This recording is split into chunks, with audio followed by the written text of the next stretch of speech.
سورہ النمل آیت نمبر 61 میں اللہ پاک فرماتے ہیں بلکہ وہ کون ہے جس نے زمین کو قرارگاہ بنایا، یعنی ٹھہرنے کی جگہ بنایا، اسٹیبل کیا، قرارگاہ اسٹیبل کر دیا. زمین کانپتی نہیں ہے، اسٹیبل ہے، قرارگاہ ہے. اور اس کے درمیان نہریں ہیں، یعنی بیچ بیچ میں نہریں بھی ہیں نا، سمندر ہے، نہریں ہیں، نہریں بنائی. اور اس کے لیے بھاری پہاڑ بنا دیے تاکہ یہ ڈسٹیبل نہ ہو. پہاڑ بھی ویٹ رکھ دیا اللہ تعالیٰ نے. اور کھاری اور شیریں دو سمندروں کے درمیان آڑ بنا دی. میٹھے اور کھارے سمندر کے بیچ میں اللہ تعالیٰ ایک پردہ ڈال کے ایک آڑ بنا دیے. کیا اللہ کے ساتھ کوئی اور بھی معبود ہے؟ بلکہ ان کفار میں سے اکثر لوگ بے علم ہیں، جس کو علم ہی نہیں ہے. آیت نمبر 62 میں اللہ پاک فرماتے ہیں بلکہ وہ کون ہے جو بے قرار شخص کی دعا قبول کرتا ہے، یعنی اما یجیب المضطر اذا دعاء یکشف السوء، یعنی وہ کون ہے جو انسان گھبرا کے پریشان میں بے قرار رہتا ہے تو اس کی دعا کون سنتا ہے، کون قبول کرتا ہے جب وہ اسے پکارے اور تکلیف دور فرماتا ہے اللہ تعالیٰ. اور تمہیں زمین میں پہلے لوگوں کا وارث و جانشین بناتا ہے. کیا اللہ کے ساتھ کوئی اور بھی معبود ہے؟ تم لوگ بہت ہی کم نصیحت قبول کرتے ہیں.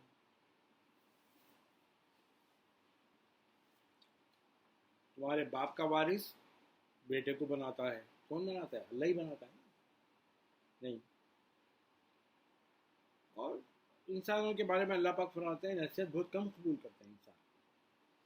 آیت نمبر 63 میں اللہ پاک فرماتے ہیں بلکہ وہ کون ہے جو تمہیں خشک و تر، یعنی زمین اور سمندر کی تاریکیوں میں راستہ دکھاتا ہے. سمندر کے اندھیروں میں اور زمین میں جب اندھیرا ہو جاتا ہے جبھی بھی اللہ تعالیٰ راستہ دکھاتا ہے.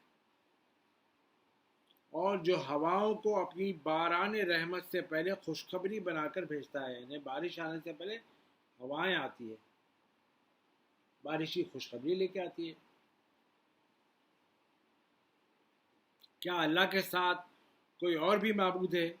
اللہ ان معبودان باطلہ سے برتر ہے جنہیں وہ شریک ٹھہراتے ہیں. یعنی اللہ تعالیٰ جو معبودان باطلہ ہے، کچرا پٹی جس کو یہ معبود بنا کے پھرتے ہیں، اللہ تعالیٰ ان سے بہت برتر ہے، بہت بلند ہے.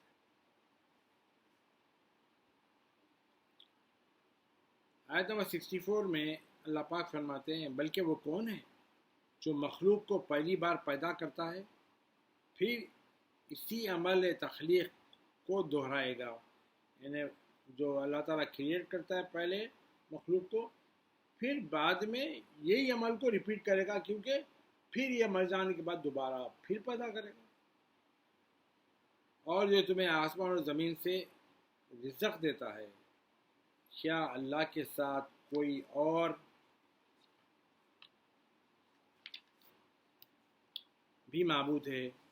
فرما دیجئے اے نبی مکرم صلی اللہ علیہ وآلہ وسلم، اے مشرکو اپنی دلیل پیش کرو اگر تم سچے ہو. لاؤ تمہارا ایویڈنس کیا ہے، لے کے پروف لاؤ اگر تم سچے ہو. آیت نمبر 65 میں اللہ پاک فرماتے ہیں اے نبی مکرم صلی اللہ علیہ وآلہ وسلم فرما دیجئے جو لوگ آسمان اور زمین میں ہیں از خود غیب کا علم نہیں رکھتے، یعنی جو لوگ بھی آسمان اور زمین میں اپنے آپ سے ان کو غیب کا کوئی علم نہیں ہے کیا؟ نہیں ہے، نہیں رکھتے وہ غیب کا علم سوائے اللہ کے. وہ عالم بالذات ہے، یعنی اللہ تعالیٰ اپنی ذات میں ہی عالم ہے. اور نہ ہی وہ یہ خبر رکھتے ہیں کہ وہ دوبارہ زندہ کر کے کب اٹھائے جائیں گے. یعنی زمین میں جو لوگ رہتے ہیں ان کو یہ بھی نہیں معلوم ہے کہ ان کو اللہ تعالیٰ دوبارہ زندہ کر کے کب اٹھائے گا، یہ بھی نہیں معلوم. آیت نمبر 66 میں اللہ پاک فرماتے ہیں بلکہ آخرت کے بارے میں ان کا علم اپنی انتہا کو پہنچ کر منقطع ہو گیا ہے. یعنی آخرت کے بارے میں ان کا جو علم ہے ان کو ایک لمٹ کو پہنچ گیا ہے، اس کے بعد ڈسکنیکٹ ہو گیا جتنا بھی علم اللہ تعالیٰ دے دیا.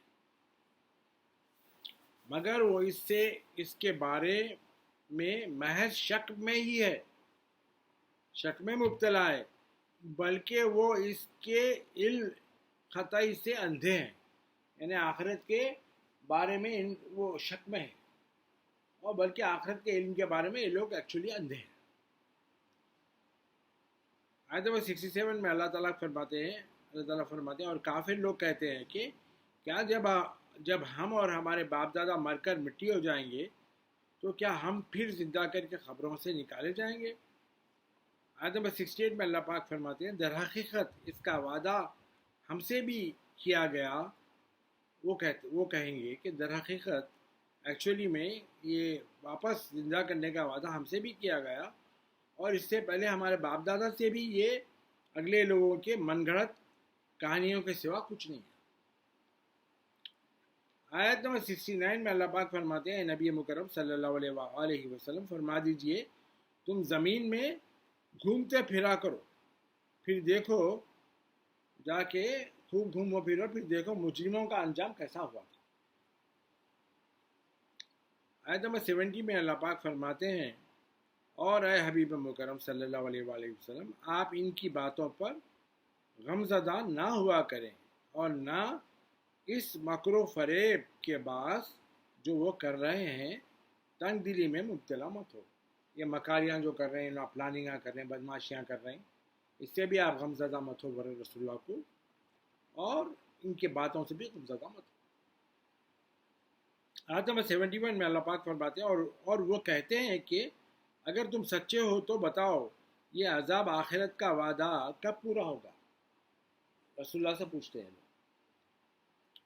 آیت نمبر 72 میں اللہ پاک فرماتے ہیں فرما دیجئے کچھ بعید نہیں کہ اس عذاب کا کچھ حصہ تمہارے نزدیک ہی آ پہنچو۔ یہ کوئی سرپرائز نہیں ہے، یہ کوئی امپاسبل نہیں ہے، کیا معلوم وہ عذاب کا کچھ حصہ تمہارے قریب آ چکا ہو آلریڈی، جسے تم بہت جلد طلب کر رہے ہو۔ آیت نمبر 73 میں اللہ پاک فرماتے ہیں اور بے شک آپ کا رب لوگوں پر فضل فرمانے والا ہے لیکن ان میں سے اکثر لوگ شکر نہیں کرتے۔ آیت نمبر 74 میں اللہ پاک فرماتے ہیں اور بے شک آپ کا رب ان باتوں کو ضرور جانتا ہے جو ان کے سینے کے اندر چھپائے ہوئے ہیں اور ان باتوں کو بھی جو یہ دکھاتے ہیں۔ آیت نمبر 75 میں اللہ پاک فرماتے ہیں اور آسمان اور زمین میں کوئی بھی چھپی ہوئی چیز نہیں ہے مگر وہ روشن کتاب لوح محفوظ میں درج ہے۔ زمین اور آسمان کی کوئی چیز چھپی ہوئی نہیں ہے، وہ سب چیزاں وہ لوح محفوظ میں ایک روشن کتاب ہے، اس میں سب لکھا ہوا ہے۔ آیت نمبر 76 میں اللہ پاک فرماتے ہیں بے شک یہ قرآن بنی اسرائیل کے سامنے وہ بیشتر چیزیں بیان کرتا ہے جن میں وہ اختلاف کرتے ہیں، یعنی وہ آپس میں جو ڈفرینسز تھے ان کے، جو ایک دوسرے کو ایگری نہیں کرتے تھے جو باتوں پہ، یہ قرآن وہ باتیں بھی ان کے سامنے پریزنٹ کرتا رہا بنی اسرائیل کے سامنے، اس کی ایکچوئل کیا ہے وہ سب بات۔ آیت نمبر 77 میں اللہ پاک فرماتے ہیں اور بے شک یہ ہدایت ہے اور مومنوں کے لیے رحمت ہے یہ قرآن۔ اور آیت نمبر 78 میں اللہ پاک فرماتے ہیں اور بے شک آپ کا رب ان مومنوں اور کافروں کے درمیان اپنے حکم عدل سے فیصلہ فرمائے گا، اللہ تعالیٰ جسٹیفائی کریں گے، فیصلہ کریں گے، اور وہ غالب ہے، بہت جاننے والا ہے، اللہ تعالیٰ ڈومیننٹ ہے اور سب جانتے ہیں۔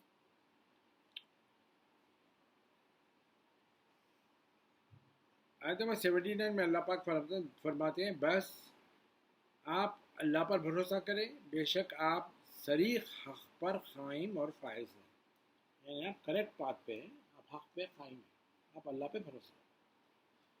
آیت نمبر 80 میں اللہ پاک فرماتے ہیں بے شک آپ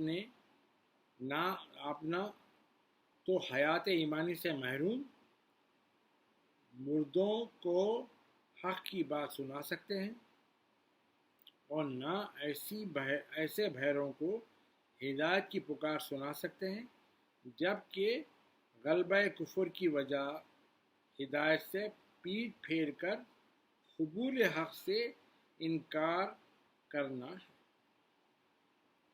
یعنی اللہ تعالیٰ فرماتے ہیں رسول اللہ کو، آپ نہ تو حیات ایمانی سے محروم، یعنی ایمان کی جو حیات رہتی اس سے محروم ہے، مطلب ان کے پاس حیات ایمانی نہیں ہے، اس سے محروم ہے جو لوگ، ویسے لوگوں کو آپ حق کی بات نہیں سنا سکتے، اور ایسے بھیروں کو بھی آپ ہدایت کی پکار نہیں سنا سکتے جو ہدایت سے بے بہرا ہے، ان کو بھی نہیں سنا سکتے. جبکہ جس کے اوپر کفر کا غلبہ یعنی کفر ڈومیننٹ ہے، اس کی وجہ سے وہ ہدایت کی سے پیٹ پھیر کر قبول اللہ کے حق کو قبول کرنے سے وہ انکار کرتے ہیں.